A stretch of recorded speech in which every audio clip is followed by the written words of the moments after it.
Well, howdy there, Internet people. It's Bo again. So today we are going to talk about McCarthy's math and Republicans bucking him in the House. You know, ever since the whole idea of a Biden impeachment inquiry came up, I've been like, he doesn't have the votes. You're going to need congressional approval, and you don't have the votes. That was all based on my personal math. I figured he needed about 10 more than he had from the Republican side of the aisle to get this moving. So he announced it without taking it to the floor for a vote. The 10 votes that I thought he needed, I was apparently wrong about that. Buck, Congressman Ken Buck, a Republican, who is definitely... He's not a moderate. He's also not ultra far right. He was one of those people who very much played the political side of things. You know, like he signed on to a brief about the election and then later was like, no, Congress doesn't have the power to influence this. Like he's very pragmatic. He also has a pretty good read on his colleagues, particularly those in the Republican conference. Normally, when he says something like this, he's right. So my 10-vote gap that McCarthy needed to close, I guess that's not right, because Buck says the reason that McCarthy didn't take it to the floor was, quote, he knew it wouldn't pass. There were probably more than 20 Republican votes that would not have been in his favor on this. Okay, so what does that mean? This is over. It's over before it starts. If you have that many Republicans that weren't even open to the idea of opening the inquiry, they don't have any evidence. I know that there's a whole bunch of claims that come out constantly. And, you know, you have a congressperson who goes out, gets on Fox News or some podcast and makes these claims. Oh, there's $20 billion. And then, like, the slightest bit of fact-checking, you know, debunks it. The thing is, that fact-checking, that doesn't go out on Fox or the podcast. That goes somewhere else. You can't expect the rank-and-file Republicans to necessarily know that it was debunked because their information ecosystem doesn't contain that information. They're siloed off. But hopefully they can understand that 20 Republicans, probably more than 20 Republicans, weren't open to the idea of an inquiry based on what they have been told. And that's the thing. The Republicans in the House, they have more information.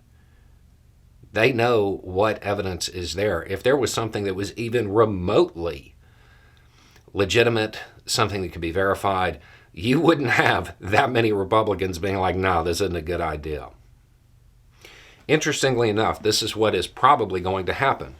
Those who were against it, if they get outed for their position, if somebody tells the public who it was that wasn't in favor of it, they will probably be cast as rhinos, Republicans in name only.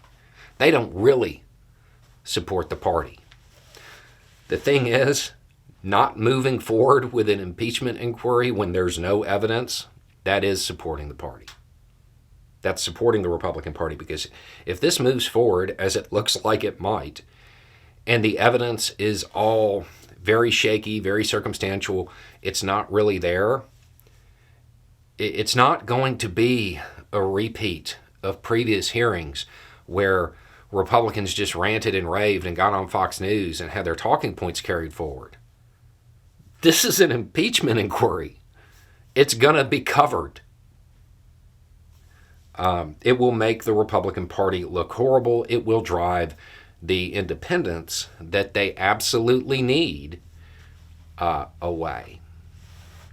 So those who are opposing this, while it may seem to be helping Biden, it's helping the Republican Party far more than those who are actively calling for an impeachment inquiry that isn't going to go anywhere. And they know it won't go anywhere. I mean, let's be real. At this point, we know that at least 20, probably more than 20, Republicans were against this idea, plus all of the Democrats in the House. The idea that it's going to get out of it and actually lead to a real impeachment seems pretty slim now. If these 20 Republicans have any backbone whatsoever, even if just a fraction of them do, the impeachment doesn't happen. But let's say that it does. Then it goes to the Senate, where it has zero chance unless there's real evidence. And if there was real evidence, believe me, by now, they'd be putting it out everywhere. What they realized was due to the events during the election, and right after the election, when Trump kept saying, don't worry, the evidence is coming. We're going to show you. They realized that Republicans in that ecosystem, they'll wait. And they'll continue to believe something as long as they're told it's true often enough. And they'll follow it along. So they see it as a way to manipulate their base. Here's the problem with that. The math doesn't work. It doesn't add up because they need the independents, not the Republicans. And those would be the independents who, didn't reelect Trump. Those would be the people who didn't fall for it. That's where they're at. They have made a very large tactical error, and it may be too late for them to back out. So it's just going to have to run its course.